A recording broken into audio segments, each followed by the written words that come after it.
खाना खानु खाना मैले खाइसकेँ के खान लगाएर हेर्नु आमामा झारपात टमाटर काँचो काँचो के खाएको यसले के खाएको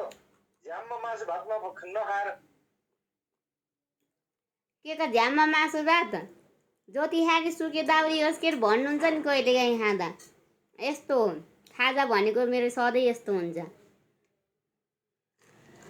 मेरो भाइ योसँग नफिर्ने भयो न यत्रो बढे पेन्ट हुने हुन्न के यत्रोडा यत्रो बढे पेन्ट हुने हुन्न शरीर फिट पनि रहन्छ डाइटिङ नि हुन्छ खाजामा यही हो मेरो अब त्यस्तै गरेर काँचो काँचो खा झन् सुक्दै जान्छ के को सुख जाने हेर न शरीर कस्तो फिट छ जति खाने त्यस्तो हुँदैन यस्तो खाजा खाने नि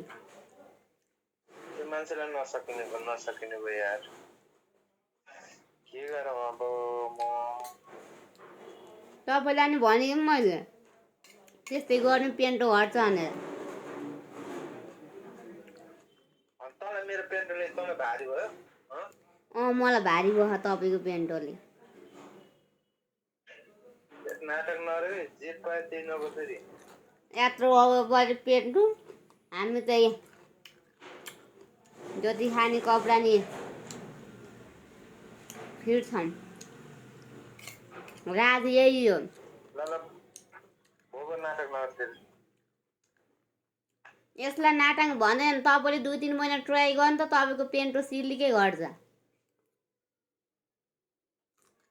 बरु खाना नखा मर भन्न बरु त्यस्तो भन्न खोजेको त होइन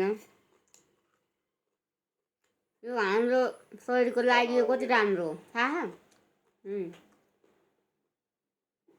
त्यसले छिटै किडनी ड्यामेज गराउँछ के किन खानु पर्यो होला काँचो यो आउने त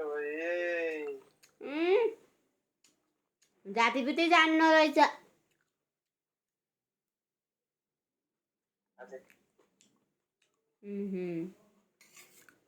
यही हो म बाहिर जाने काम छ एकछिन जानु अब पेन्टो फर्काउँदै डाइट बस्न नमार्नु न डाइटिङ तपाईँले घर आएर खाने नि यही हो अब घर आएर नि खाजा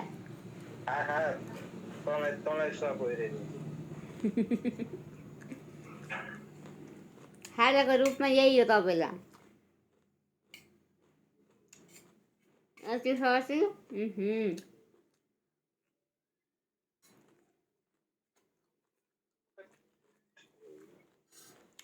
कहिले पकाएर नआए काँचो काँचो खान्छ ल